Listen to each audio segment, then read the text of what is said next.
Howdy, folks. Welcome to the Big Dudes in the Trenches podcast. Tug is not here yet again. I think this is the last time he won't be here for, I don't At know. least a little bit. He'll probably be here next episode. That's all I can promise you. Probably be here next time. Until next time, folks. Yeah, until next time, it's Bug and Doug here with you. We are continuing our conference preview series where we're going through every single conference in all of Division I college football. That means the FBS and the FCS. We have made it through 8 FBS conferences so far. Tonight on live stream will be number 9 of 10. And then we will head into the FCS. This is not going to be a double decker if you're on Twitch with us. But of course, if you are live with us on Twitch, we can get your questions much sooner than if you're watching us later. So highly recommend checking us out. Big Dudes in the Trenches, all one word, on Twitch. Or, these all go up somewhere eventually. Recommend checking them out on YouTube if you can't catch the Twitch, because the visuals are kind of cool. Big Dudes in the Trenches on there as well. Audio platforms. You know the deal. There are links everywhere. Y'all get it by now. What's Rusty. up, man?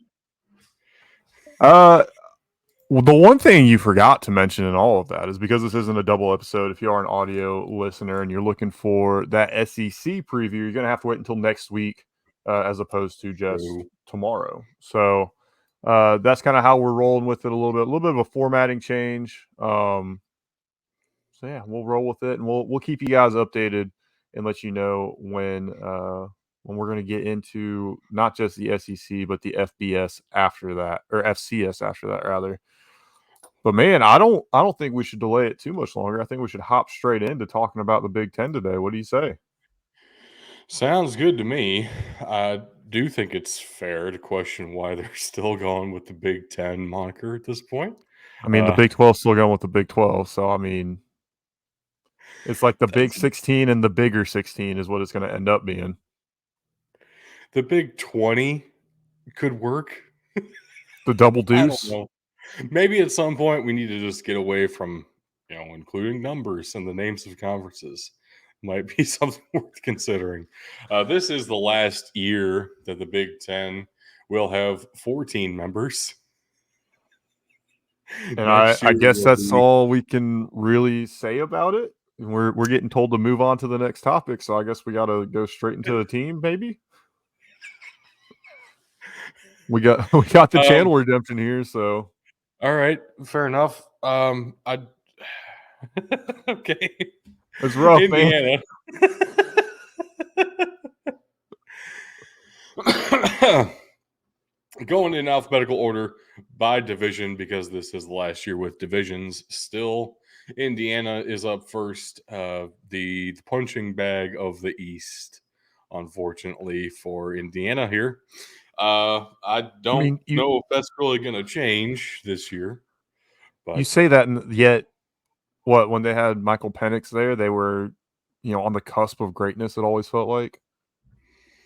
Yeah, sure. 2020 was a good year, and that's why Tom Allen is still here for that 2020 season. That has never been replicated, and they will not do that this year either.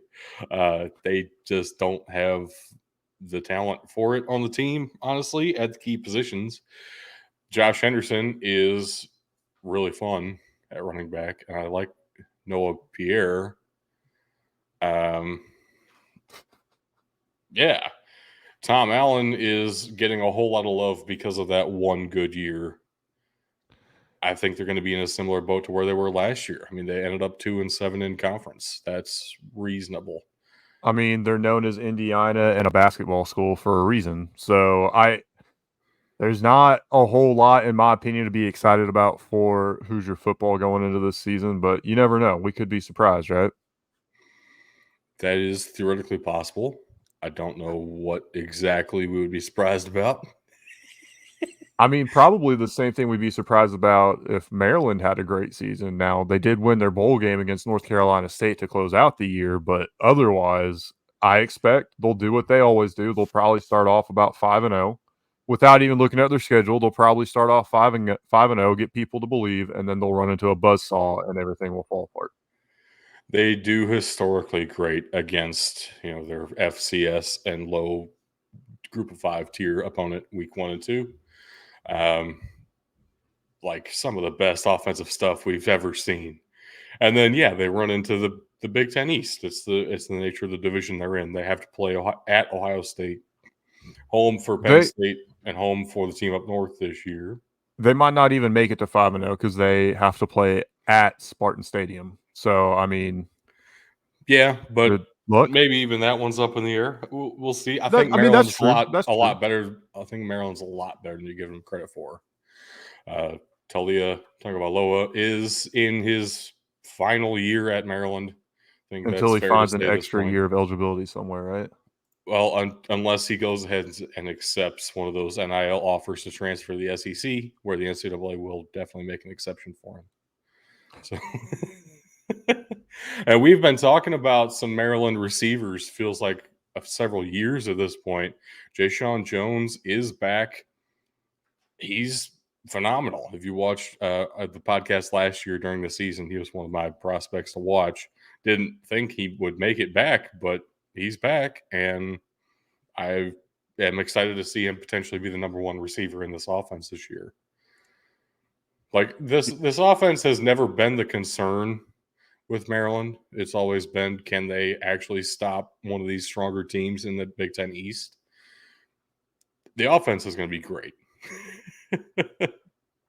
Probably. I mean, you're probably spot on there, and that's always kind of been the thing for them is that they have had a good offense, which is why they run through the early part of their schedule, and then it just falls apart. So I'm curious to see how this all plays out for them in the end, and how much they're able to carry past kind of that first half of the season, really. I would not at all be surprised if they end up over 500 again. 8-5 last year overall. That's certainly reasonable. I think it's definitely doable because, I mean, yeah, I think it's doable. Towson and Charlotte and Virginia, I'm gonna pencil in Indiana 3 and losses, Northwestern. but the rest of the schedule is favorable to them, I think. Yeah, definitely. One of the That teams does, that's not favorable for them to win against, though, yes. The reigning Big Ten champion.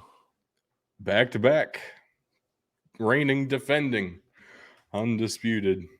Now, granted, Michigan did have some very real struggles last year, so this is not all. Let's not just get in here and say they they're the odds-on favorite just because they've done it 2 years in a row, right?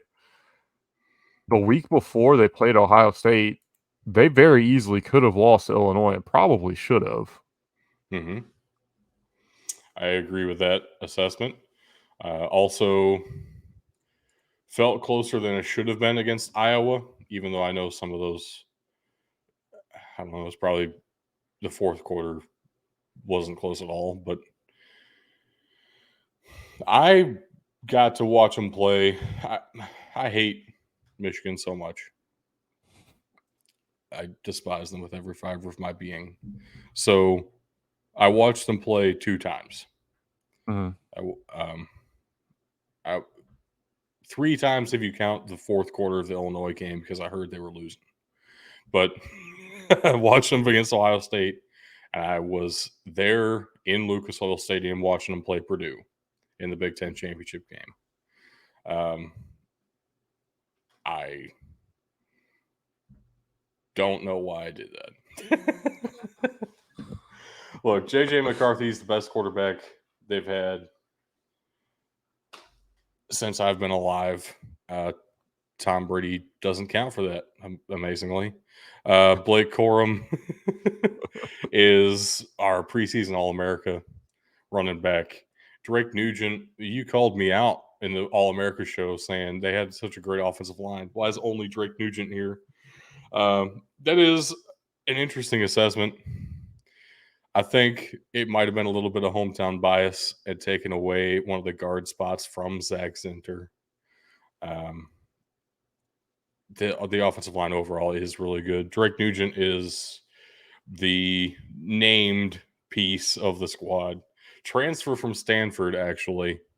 If you didn't know, if you didn't catch the All America show, the defense is going to be different, but it feels like every defense is different every year. They're still going to be phenomenal. This is what I asked for when Jim Harbaugh was hired, is that we might get a return of the rivalry, and we have it. So, And now you have to deal with potential heartbreak every year. And I'm gonna be yes, honest too, looking at this schedule for Michigan, I excuse me, I could very easily see them going back into the game undefeated and have that be the deciding factor of who goes to the conference championship yet again, which is the way we want this rivalry to be. It's the way we want the game to be. right. Even though it puts a insanely hilarious amount of stress and anticipation on your end, this is what we want right now. If you have not been aware, Jim Harbaugh is suspended for the first 4 games of the season. And they got Most- 4 rough ones: East Carolina, UNLV, Bowling Green, and Rutgers. They could lose all 4 of those games. I do expect some nail biters in there, definitely against Bowling Green for sure. Is it sad that their toughest game of that stretch is going to be ECU? Is that true?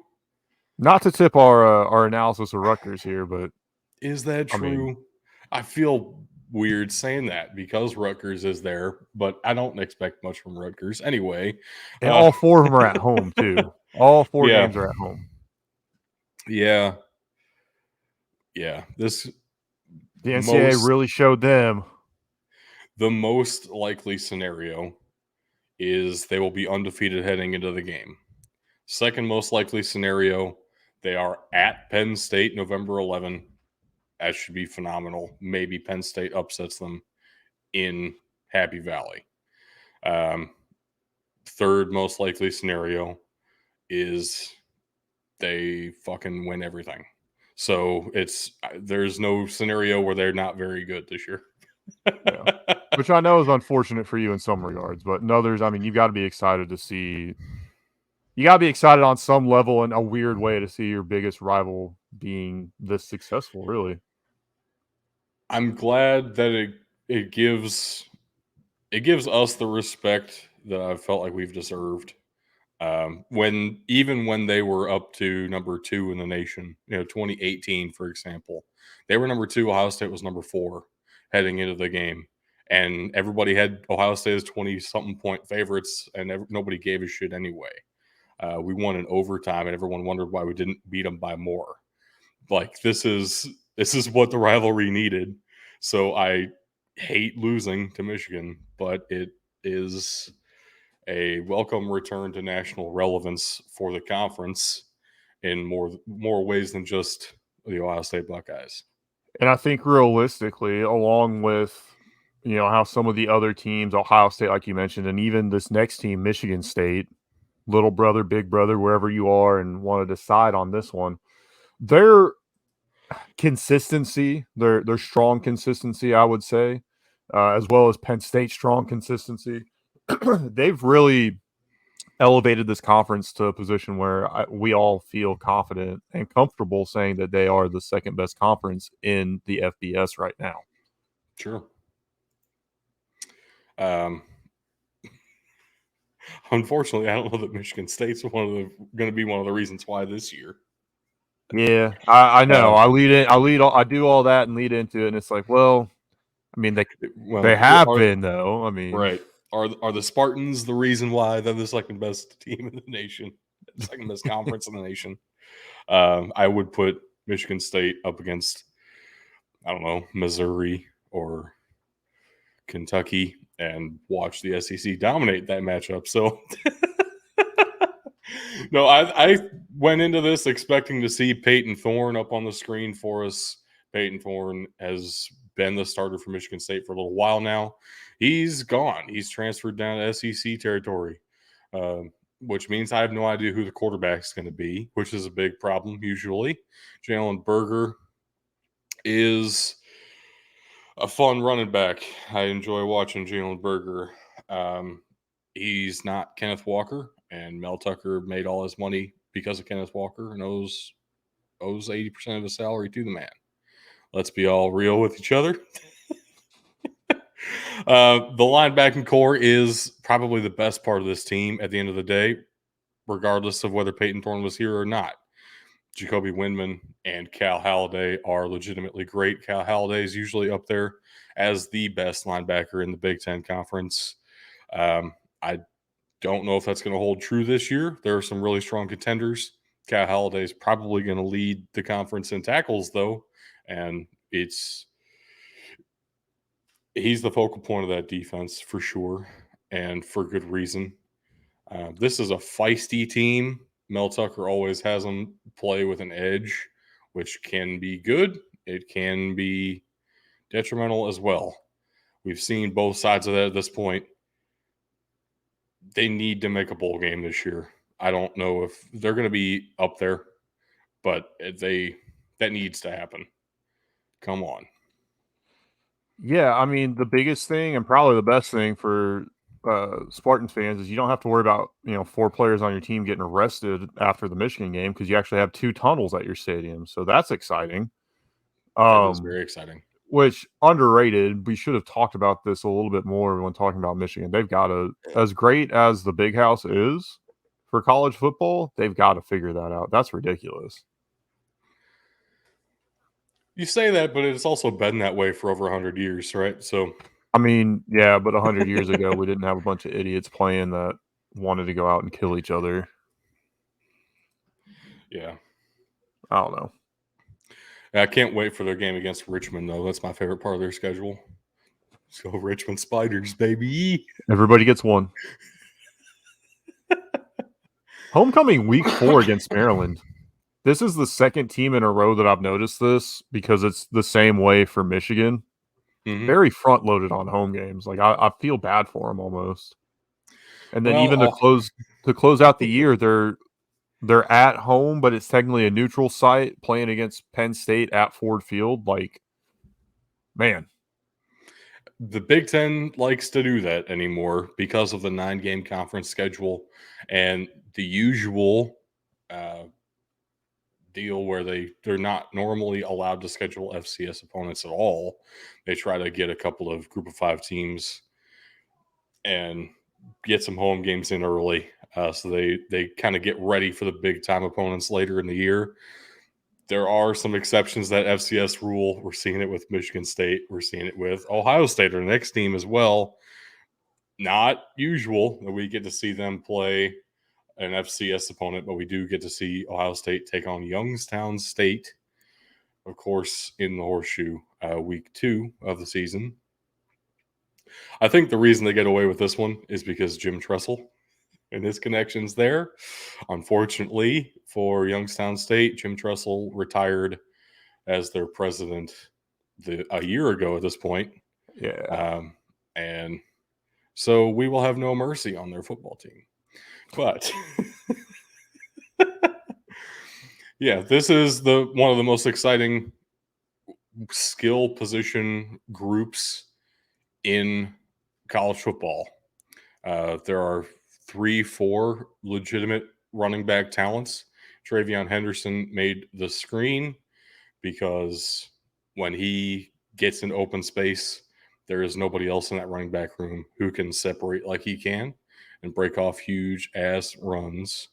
Mine Williams, though, in the same token, is just a bruiser, and he's very fun to watch play. And was actually our leading rusher last year because Travion Henderson was hurt so much. So it's going to be a rotation. Even if Henderson stays healthy, we're going to have to work Mayan Williams in there somehow. Marvin Harrison Jr. is the headliner of a pretty deep wide receiver room, which everyone has come to expect at this point. Brian Hartline knows how to recruit him, if you know what I mean. He is. I mean, this is just another in the long list of elite wide receiver talent. And, we don't have the quarterback up here. So Right. I feel like this is probably the best time and only time you're ever going to hear me say it. This is probably why, you look at this, you look at the elite running backs, you look at the elite wide receiver talent that comes out of there, and of course the offensive line. If people would say something more along the lines of they had the best in the country playing at Ohio State, because I would put most offensive linemen out of Ohio State against offensive linemen out of the SEC. I would absolutely put the wide receivers up against them, and the running backs. I mean, that's a pretty even draw, I think. But then Georgia fans will disagree, but fuck them. Ohio State quarterbacks have consistently struggled at the NFL level. Yeah. Why are we not? It's got to come down to that, right? Because we're not really seeing that out of some of these other schools. I mean, Alabama, we finally have some successful Alabama quarterbacks, and let's be real, Jalen Hurts is an Oklahoma quarterback, right? So two It of comes three. down to it comes down to two things for me in my mind.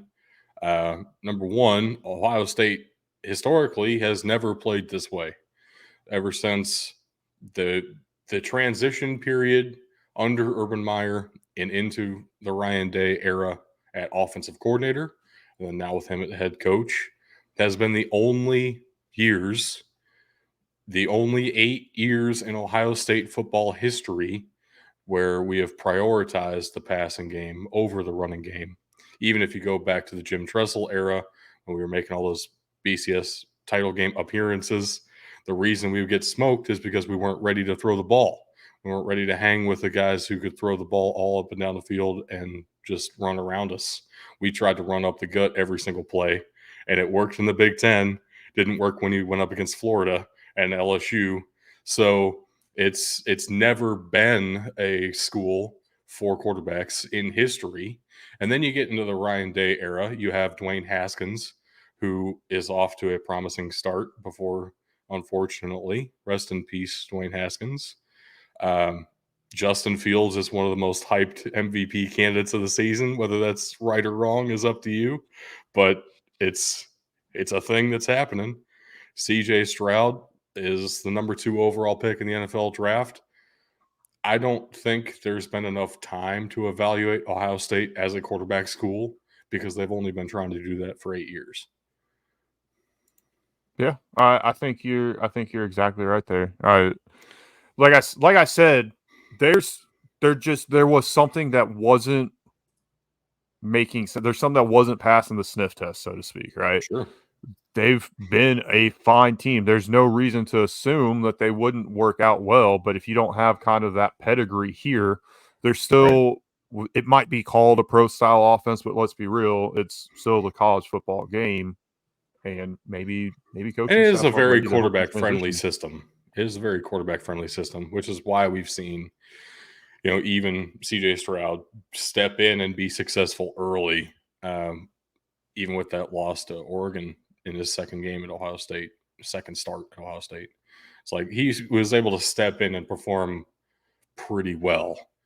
There were other flaws with that team at the time. So it's an easier road to start. Week 1 against Indiana, starting things off with Big Ten play, Youngstown State, Western Kentucky, and then at Notre Dame. So we get kind of a breaking in period for the new quarterback, whoever that ends up being. Probably Kyle McCord. Let's be real, um, but we'll see. This is the second straight team in our preview who has their homecoming against Maryland early in the year.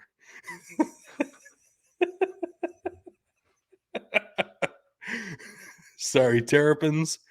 Everybody's fueling up on the emotions against you. I think Ohio State has potential to be a top 10 defense in the country, um, which historically would not have been a weird thing to say, but they haven't been up there recently. And they need to be if they're going to try to compete for national titles. Last year was an anomaly in how well they were doing as only like the 12th ranked defense in the country.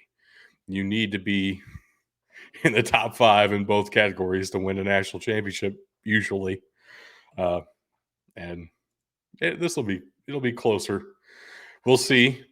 Of course, the game to end the year is is going to be a challenge. Penn State comes to the shoe and at Camp Randall against Wisconsin. It's going Some to pretty be interesting Big It's going to Ten be an games interesting in there game as for a well. couple of reasons. So Yes. we'll break that down a little bit more when we get to Wisconsin, where I think it makes more sense. For right now, though, why don't we Sure. move on to that other team that you were talking about, Penn State?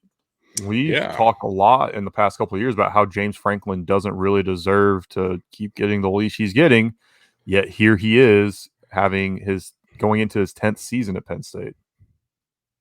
Yeah, I don't know if that's a fair way to phrase it. It feels like he has a stranglehold on the program in the sense that he's doing the best that they expect. Um, but I think there is room here for more, as much as that pains me to say. Like, Penn State is one of those, wherever you draw the line for blue blood programs in college football, Penn State is either barely in or like one of the first three teams out. So Yeah. they're a great program historically. Let's be real. They spent a lot of money on college football. How much longer are they going to be okay with being the third Okay. best team in the Big Ten? Yeah. And Which that's it feels like honestly they've been the third best team in the Big Ten for 6 years. Honestly, that's probably why they waited so long to join a conference, because they're worried of just this. I mean, and they did go into the conference and the side of the conference where that was most likely to happen to them too, with Michigan and Ohio State both in that Yeah, but Eastern Division. just geographically unavoidable how that worked out for them. Yeah, the what was it? Division, The Legends go- and the old divisions were actually better for yeah. them. They were the only team that benefited. Well, they still were in the division with Ohio State, so get fucked. Uh, next year, starting to go divisionless. We'll see if that helps them. We don't know who the Good. quarterback's going to be for Penn State either. Uh, I believe it'll be Drew Aller. I think he's a sophomore now, out of Ohio. One of their highest rated quarterback recruits in a very long time. That hasn't been announced. We don't know. Technically, it's a battle. I don't know who the other guy is. I think that ought to tell you something. It's probably going to be Drew Aller. But even without a quarterback situation sorted, I don't know that their wide receiver room is a lot to write home about, especially after just talking about the Ohio State wide receiver room a little bit. The thing that scares me out of Penn State is the running back room. They have two guys who were both true freshmen last year, and both of them damn near hit 1,000 yards individually.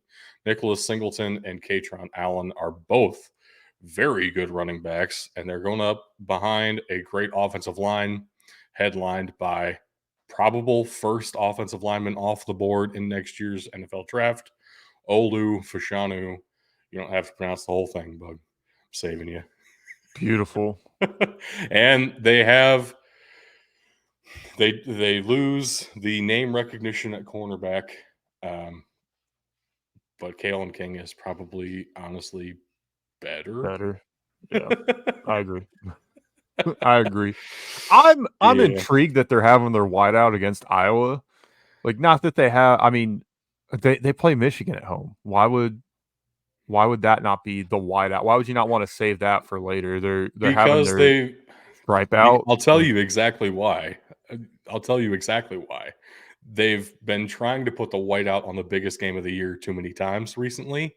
So they're coming up on having a losing record in whiteout games. They're trying I to was build that back up.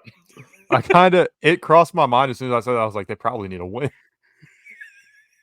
And think back a couple of years ago, number 3 against number 4, Iowa against Penn State. I think that was 2020.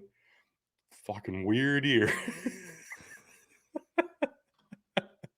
Iowa won that game, number 3 in the country. Penn State was number 4. Iowa won and rushed the field because they'd never been there before. Another team who hasn't been there as far as any type of success, especially since joining the Big Ten, Yeah. Rutgers. Although Yeah, I this is believe I believe we said in the past, the last time they were good when they were part of the Big East, Greg Schiano was the coach, and, you Absolutely. know, I mean, they got 4 wins last year, only 1 in the conference. I think he's still figuring out the Big Ten. They'll probably start off with a Big Ten conference win this year, though, open it up against a bigger shit show, and we'll get there, don't worry. I don't know if it's fair to say Greg Schiano is still figuring out the Big Ten. I mean, he came back to Rutgers from being the defensive coordinator for Ohio State. Like he's been in the Big Ten for half a decade at this point, over half a decade. Um, the one thing he knows better than the Big Ten, though, is the Scarlet Knights. They always seem to pull out some bullshit, some some How funky nonsense. Uh, how is he recruiting against other Big Ten schools, though? I mean, that's to me, that's where it really comes down to because or what it really comes down to rather, because well, I recruiting against the MAC, the ACC, like, that's cool and everything, but that's not the Big Ten. That's probably the biggest weakness he's for Rutgers. he's recruiting better than Northwestern. Give him that. Yeah, Um, well, Northwestern's got other issues right now. I think 2024 right now, every school in the Big Ten is in the top 40 recruiting classes in the nation, Nice. um, including Rutgers. Let me just verify that real quick because I I mean, think Rutgers is if it doing a is lot better. if it is, that is a massive win for them, and looking ahead into their schedule here while he's doing all that, they've got another favorable non-conference schedule, Temple, Virginia Tech, and Wagner. Virginia Tech probably be a big game, but at the same time, Virginia Tech's also figuring some things out. And last but not least, Wagner being Dollar Slice Pizza Night, sponsored by Pizza Hut. Get out of here. I almost want to go up to Piscataway for that myself. I would love to go to Piscataway for that. Wagner's going to beat the shit out of them. They're number 33 in the nation in recruiting in 2024. So they're coming up on one of their best classes in a while, but it is still mostly 3 stars, which makes it tough. You know, you're competing in a conference that loves to pick up 5 stars, 4 stars left and right. 5 stars backing up 5 stars at Ohio State and Michigan, right? That's what they say, but we have yet to see Michigan pick up a 5 star recruit. So get fucked. Do we see them improving on last year? Or is that kind of going to be the hope going into this season again? That'll certainly be the hope. 4-8, 1-8 in conference. I don't know if that's going to be too much better. See, the issue in the Big Ten East now, especially more than the Big Ten West, it's very. Um, I'm trying to say this without sounding like a complete fucking douche. The way rosters are constructed in the Big Ten East is similar to how they're constructed in the NFL more than how they're constructed. It's closer to how they're constructed in the NFL than how they're constructed in the rest of college football. Mhm. And I'm not saying the talent is the same level or whatever. I'm not trying to say that you know the Big Ten East gets their pick of everybody in the nation and what you know. Try not to read into that. I'm saying quarterback, left tackle, defensive end. Those three are like the three most important positions to NFL front offices. That's how Ohio State has been trying to build. That's how Michigan's been trying to build. Penn State is number 3 in the conference because they refuse to do that. But they have left tackle and defensive end figured out. They're trying to do it with running backs instead. That's why they're number 3. Rutgers hasn't figured out. I don't think they've figured out 2 of those yet. I like Curtis Dunlap a lot, so I'm trying to avoid that conversation. But they've been focused on. I mean, Samuel Brown's really good. I don't think he solves the problem of playing in the Big Ten East. Max Melton is awesome, one of the best corners in the conference. That doesn't help you in the Big Ten East. And so you're going to be able to compete against some teams in the West potentially. Um, your best bet is I mean, Northwestern is looking like a reprieve on the schedule. Unfortunately, that's week 1. So it's going to be a tough year Yeah. simply because And of how they build the roster and what Greg Schiano wants to do, which I don't think fits it's a very pro it's style. unfortunately, I think the biggest issue is their style of play doesn't fit in with the Big Ten, which Right. was a concern from the start when Rutgers joined. And here we are, what, 10 years into this, and they have not had a winning season in the Big Ten, if I'm not mistaken. Correct. Let's move on It to a was team. purely business reasons why Rutgers is in the Big Ten, Fair. Let's which move don't on even to the matter anymore. Fuck Let's them. move on to yeah, let's move on to the Big Ten West. And one quick thing to point out from me here, though, we're obviously Illinois being the first alphabetically. We're going to start with Illinois, who I have some favoritism towards. I'm not going to lie about that. I went back through and checked about half of the Big Ten East schedules. There was one school that had the Big Ten championship game penciled in on their schedule. Would you like to guess who it was? Um, Not really. It was Michigan. I have two teams, the first two, Illinois and Iowa from the Big Ten West. And wouldn't you know it, both of those teams have it penciled in on their schedule because let's face it, the Big Ten West is pretty much completely fucking open, especially, Yeah. and we'll talk more about Wisconsin later. Don't worry, I'm not blasting that far ahead. They have not been as dominant lately, and it's really opened the door for a lot of these other teams. I mean, everybody's pretty much around the same record as far as Big Ten West conference record. It's wide open, and I was upset 3 years ago when Lovie Smith was replaced, Hmm. and Brett Bielema did fine. He didn't come out of the gates red hot. He came out of the gates fine, but he has absolutely proven and turned this team around, getting an All American at cornerback last season Yes. and producing what 4 or 5 draft picks. I mean, this was a great year for Illinois, and I expect them to continue right on that trajectory here. And we're looking at another first round talent on the screen right now, Jerson Newton, a defensive tackle. Um, yeah, Illinois has been resurgent, is probably the best word for it. Under Brett Bielema, they've been a dormant, sleeping giant this long. Nobody knew. When's the last time Illinois was actually good? I think it's the 70s, mid Well, 70s. They they were pretty solid. they have the opening the season against Toledo at Memorial Stadium. They have the 1983 Big Ten title reunion to kick off the season. Yeah, it was 83.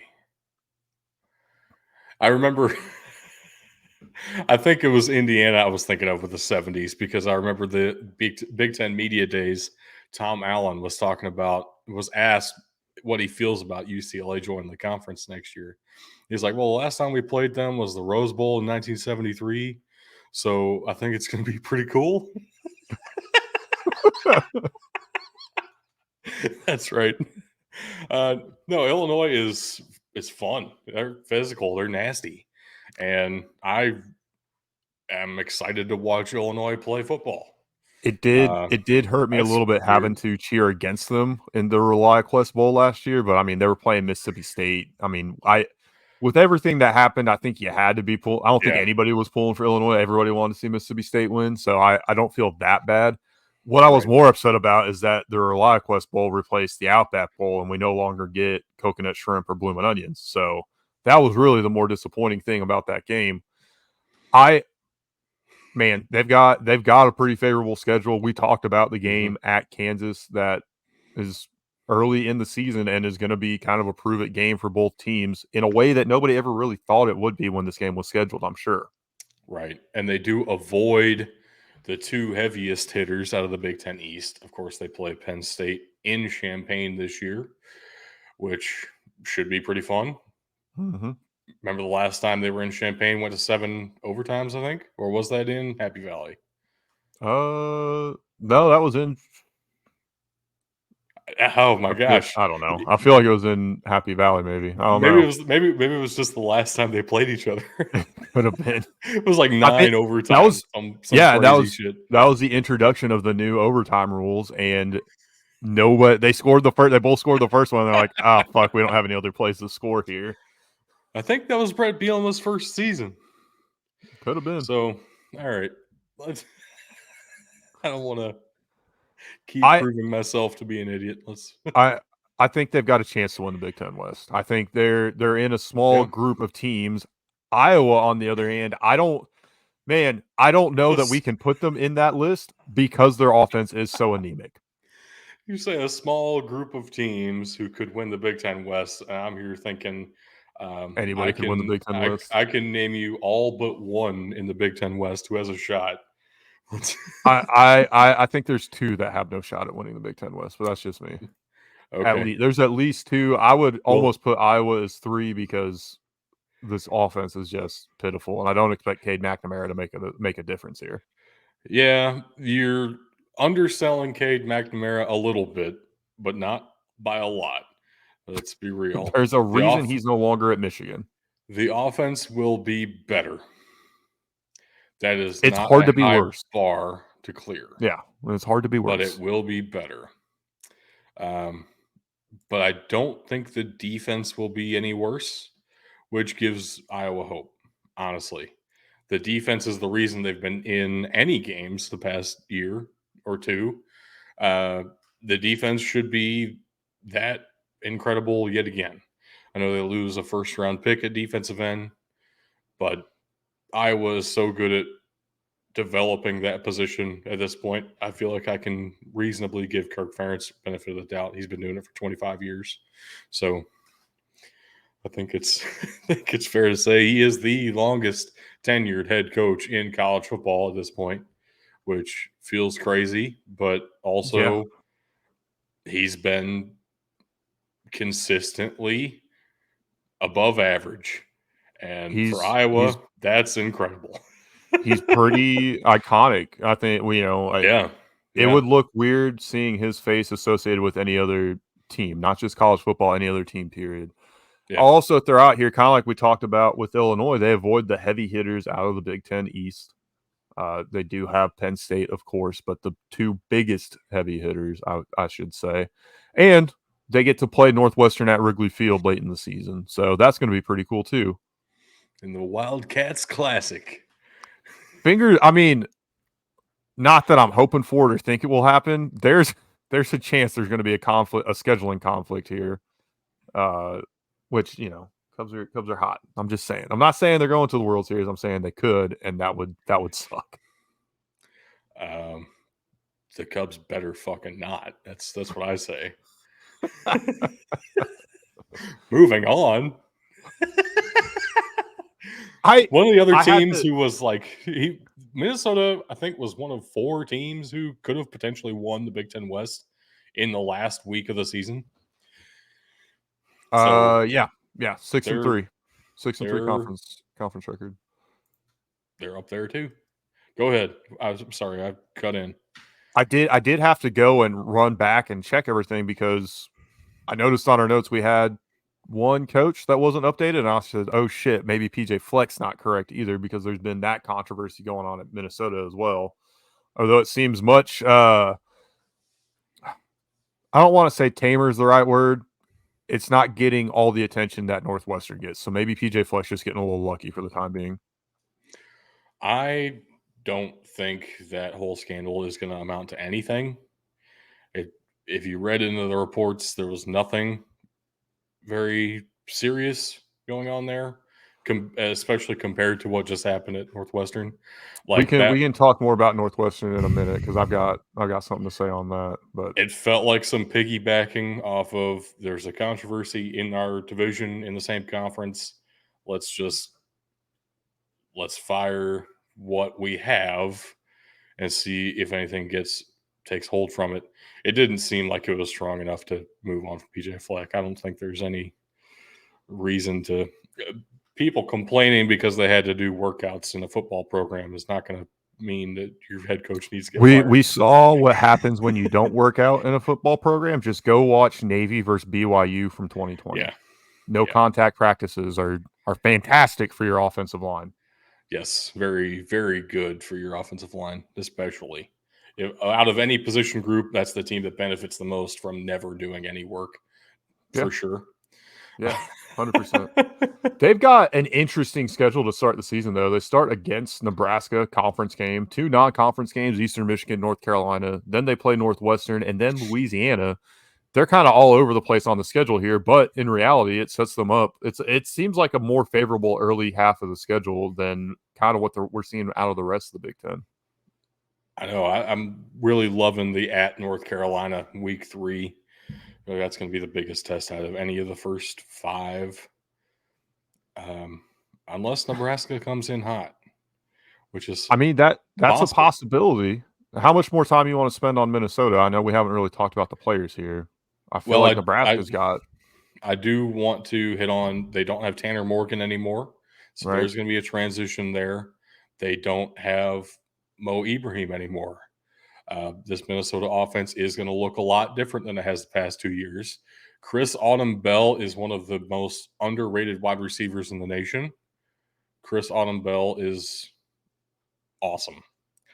And Tyler Newman, I feel like I did myself probably overrate him and put him in my All America team, but I love him and he's awesome. And is he objectively one of the 2 best safeties in the country? Maybe not. He is definitely top 5 though, and I love him. So he made the All America team for me. The reason we're saying North Nebraska might be worth something this year, though, is because of the coaching change here. I think everybody's got to be excited for Matt Rule because at least it's a change up. At least it's something different. It's not going to be the same thing that we've been seeing from Scott Frost. Yep. You're going to have a new offense with Michigan. You're going to have a completely new look team, essentially. Granted, more of the same players, right? But with Matt Rule taking over, I don't know how much you can really, rest your analysis and prediction off of what they did last year.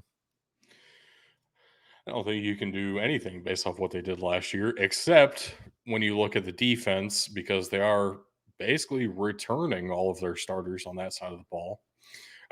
But if you're not convinced about Matt Rule because of what happened with the Carolina Panthers, let's be realistic because Let me Urban Meyer remind was you what he did at Temple and Baylor.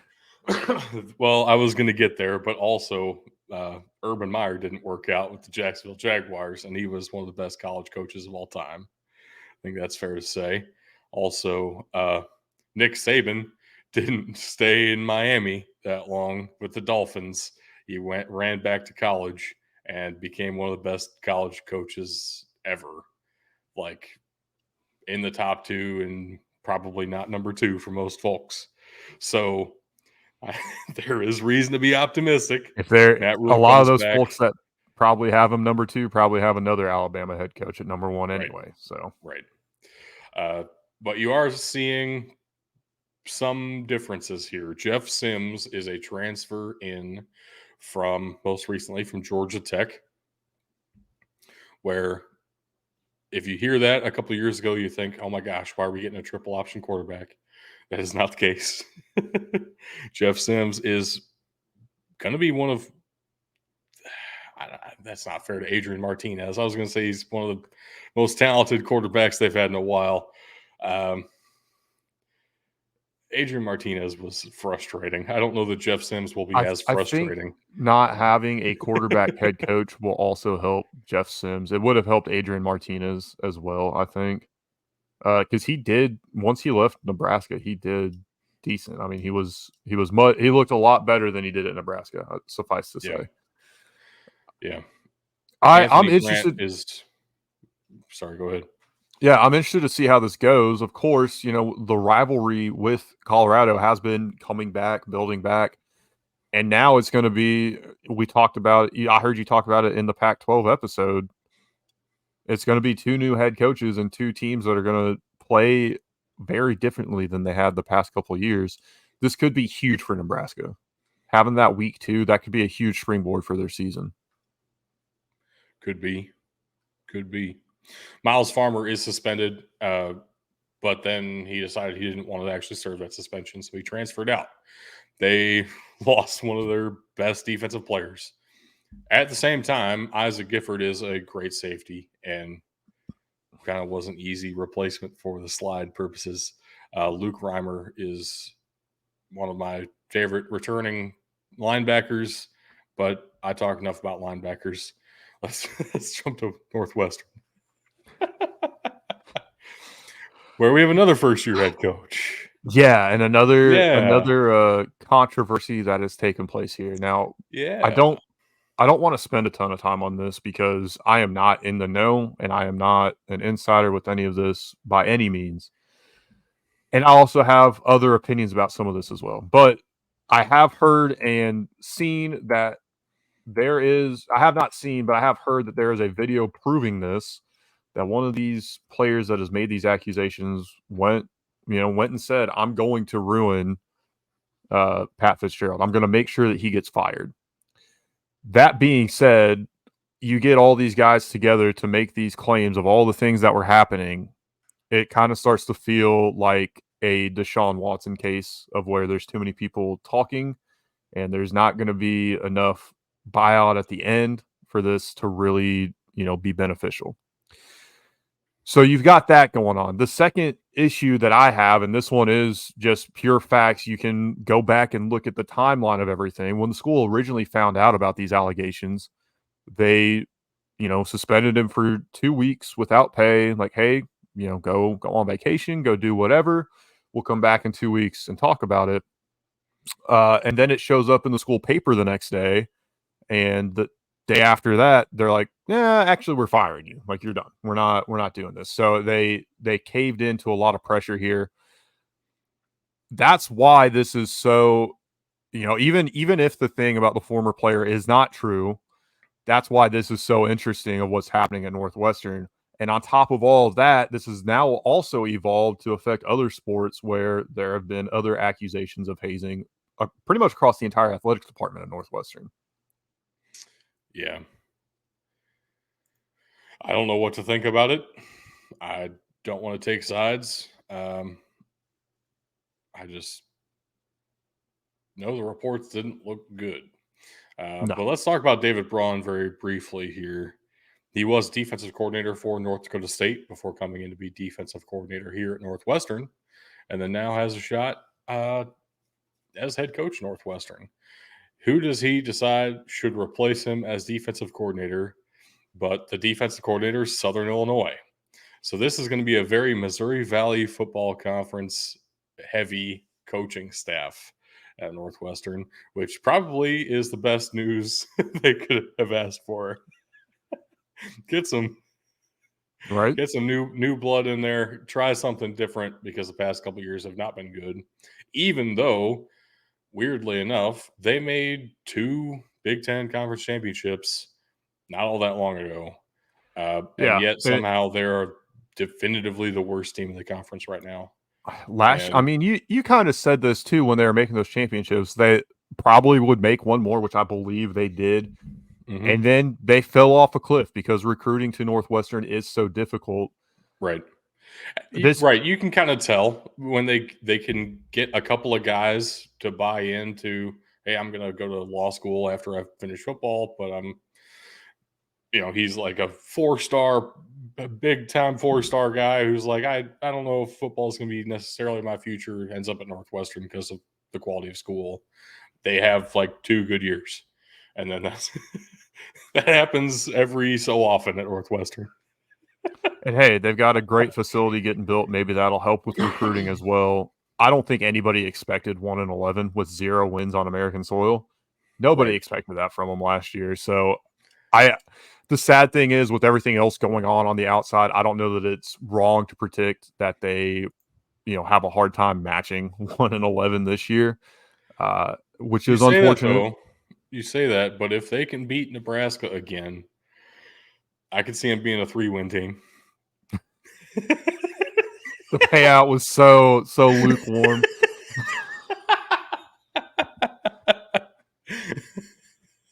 Let's go. Let's move. Yeah, let's jump to the Boilermakers here of mighty Purdue. Most recent Big Ten West champion, but they do lose their head coach. Going back to his alma mater of the Louisville Cardinals, Ryan Walters, the defensive coordinator for Illinois, most recently, is now the head coach at Purdue, and it is his first ever head coaching job. Had to bring in a transfer at quarterback. Hudson Card is going to be the guy, most likely, at least. Everybody else has been here. I am interested to see if Purdue can keep it up because a lot of that success was built on Aiden O'Connell and Charlie Jones. Um, the defense wasn't exactly out of this world last year. I think that's fair to say. And it just kind of, the offense just kind of clicked in Jeff Brom's system. Even with all those things going right, it's not like they were world beaters. They went, they basically tied for first in the Big Ten West with like 4 other teams. So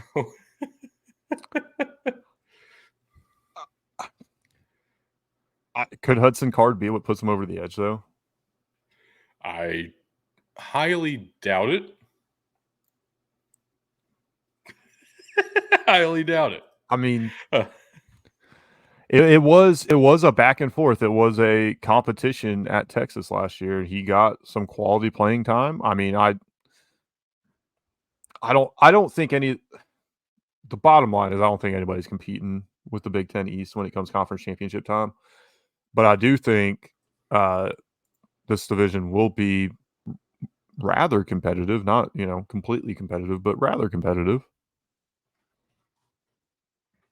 Yeah, I don't think Purdue's going to be bad this year. I just don't expect them to win the Big Ten West again because I think there are at least 2 other teams who are definitively stronger than they are in that division, which I don't know was the case last year. It felt like a year where we went into the year saying there could be 4 or 5 different answers. Yeah. I don't know if that's the case this year, and I don't think Purdue is one of those exactly upper echelon of the division. They're in that second tier of teams who will give you some problems. I'm Right. definitely not looking forward to going to West Lafayette if I'm anybody else. So I don't know anybody that would be. But let's move on. We got one final team with a surprise head coaching change here, or hire, I should say. Maybe the change isn't that surprising, but the hire, in my opinion, is just wild. I can't believe that Luke Fickell left Cincinnati when they finally made it to a Power 5 conference, and to go to Wisconsin is even more mind-boggling.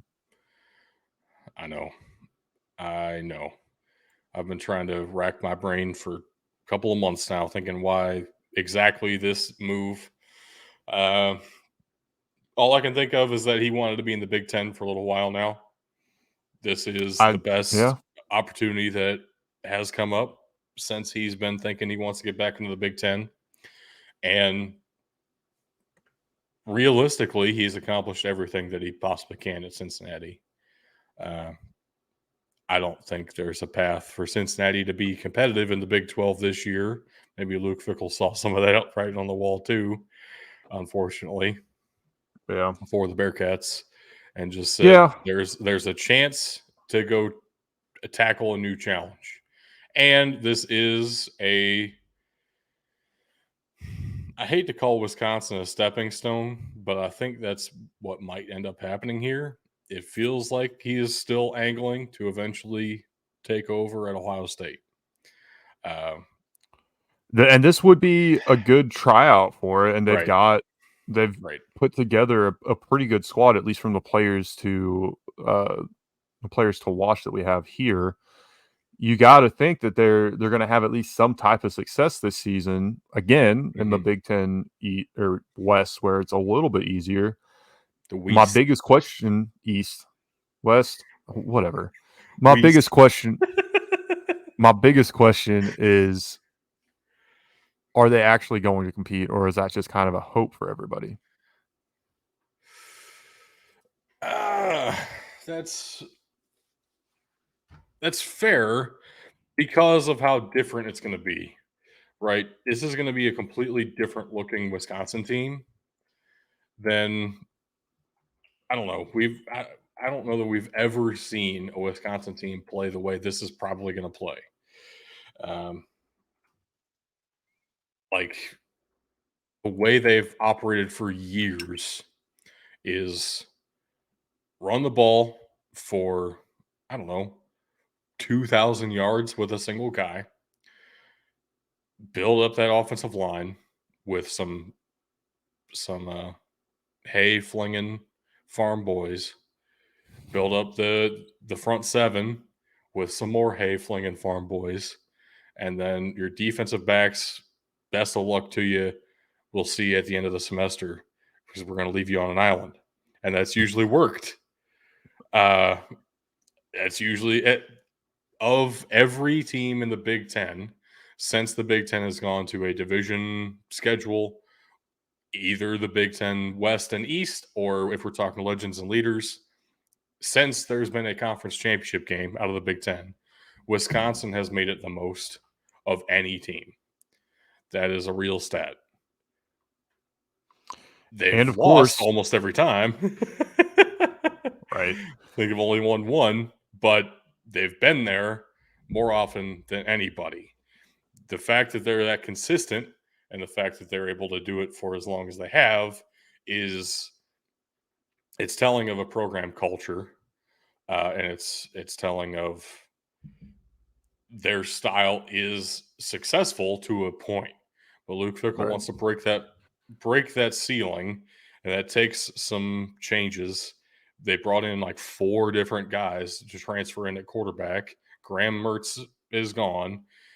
He convinced Braylon Allen to stay, but he's probably going to use him differently than he used him last year.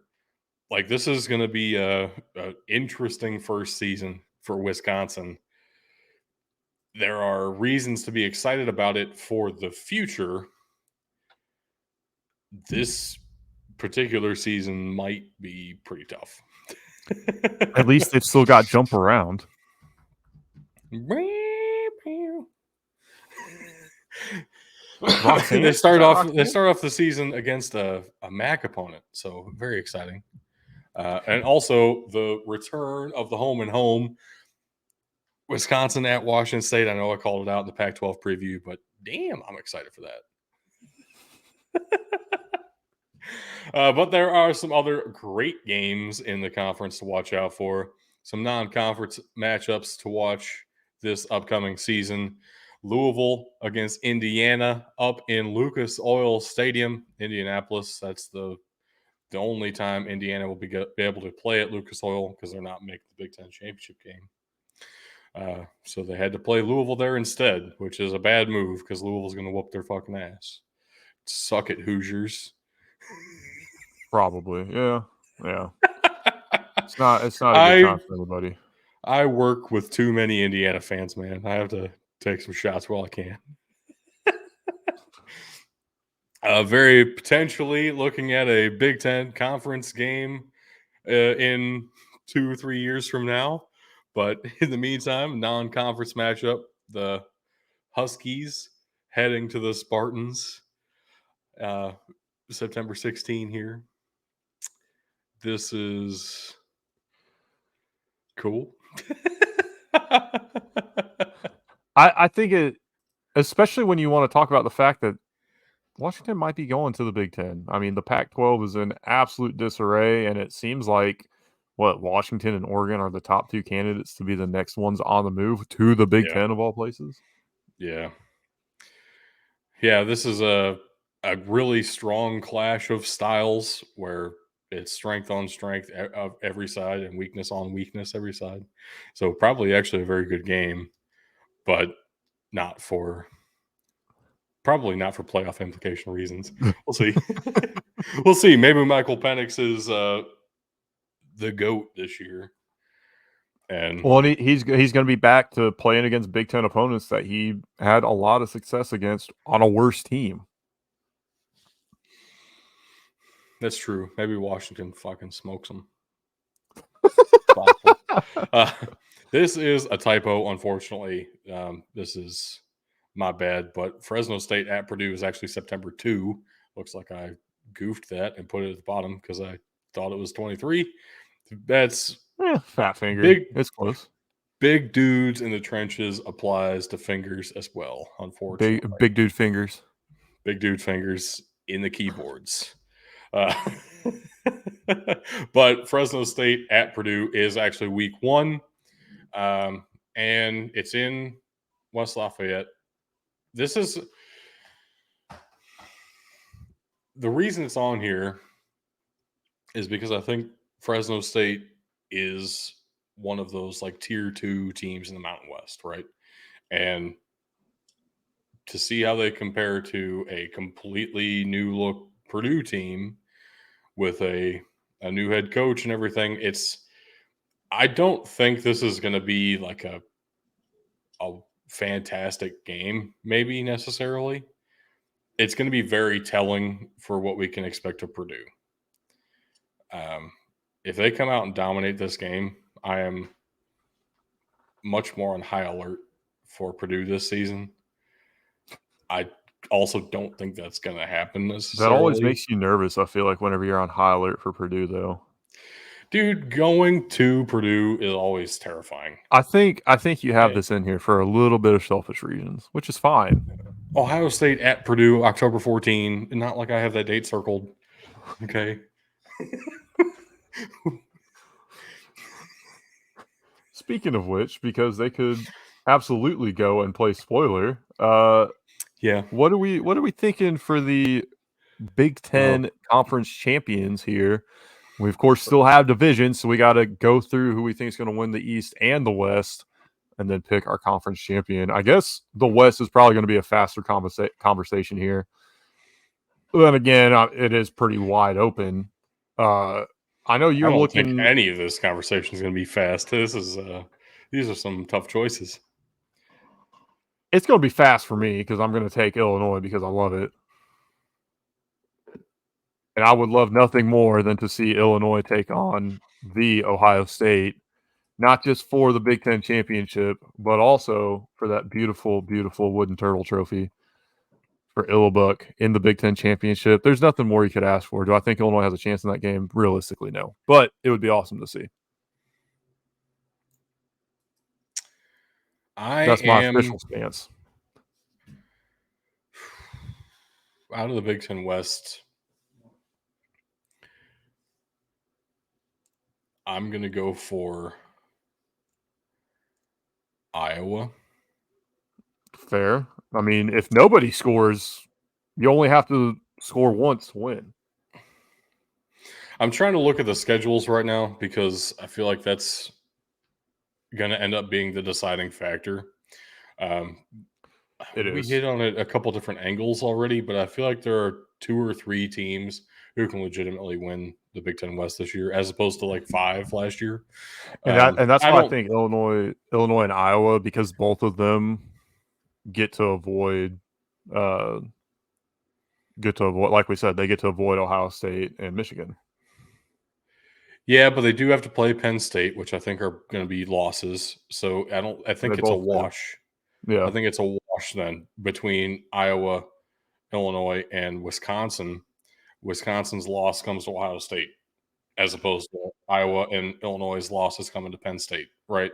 We'll give Wisconsin the tug then. That's perfect.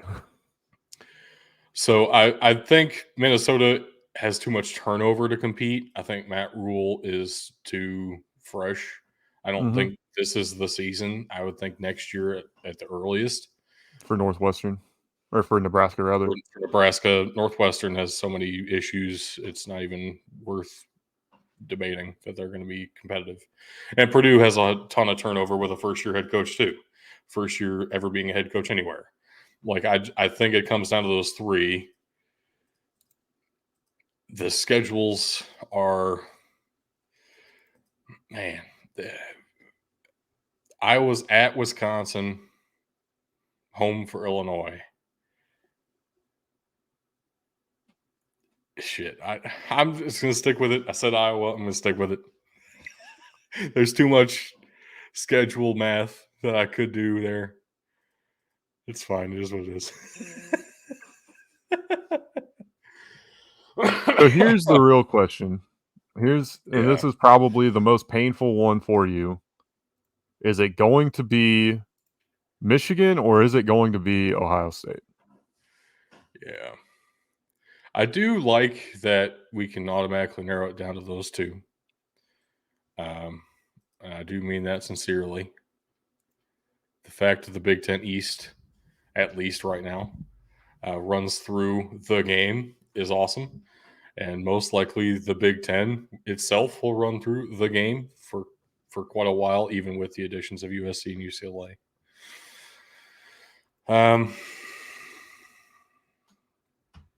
Man,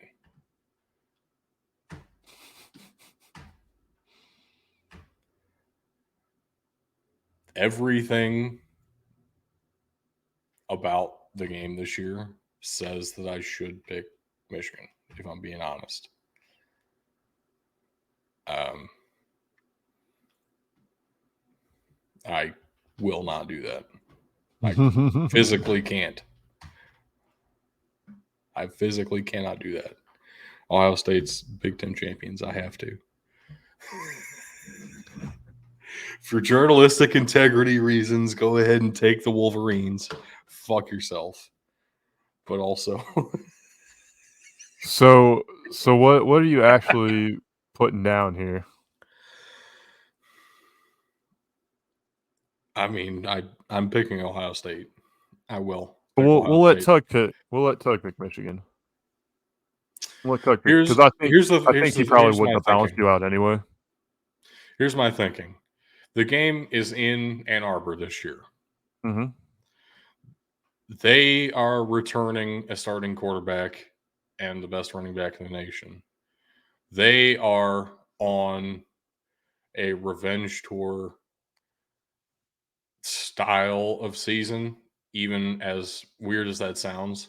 Had that loss to TCU was so embarrassing that they're going to be on a fucking tear. Yeah. Um, and that scares me. On the opposite side, you have an away game. You have a first year quarterback. You have for the most part, a brand new offensive line. You only have really one returning starter across that offensive line. You still have question marks at defense, though I do think the defense is going to be a lot better for Ohio State this year. That's not a certainty. And we've lost to them twice in a row now. I will say if we lose again, if we lose the game again, it is not out of the question that Ryan Day has to find a new job. Which would be fucking wild, especially if they make it to the national championship game, which they very nearly did this past season. Yeah.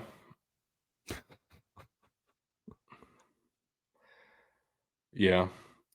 I think I will say though, to kind of break this up, this is the fairest we've been to Tug as far as picking conference champions for him, We because don't he have kind to of just be. got leftovers of kind of the best of what we had. We don't have to be, but like who are we going to say is going to win the Big Ten East? Penn State? Give him Maryland and against Nebraska. He'll love it. He's a huge Tagovailoa fan. We don't have to tell him which one. Here's the No, best part. Here's the best part of all that too. We've set him up pretty poorly as far as he's go because he's been gone. Watch him win. Watch him do better than we do. I'm sure. I'm sure it'll happen. So who's winning the conference for him then? Nebraska? Sure. Doesn't matter. That's how we can start the next show. Hey, Tug, we've gone through and picked conference champions for you, but we couldn't decide who you'd want to pick between the two division champions we gave you in the Big Ten. So Maryland or Nebraska, who's winning the conference? I'm afraid he'll think we're joking. So pull up some evidence.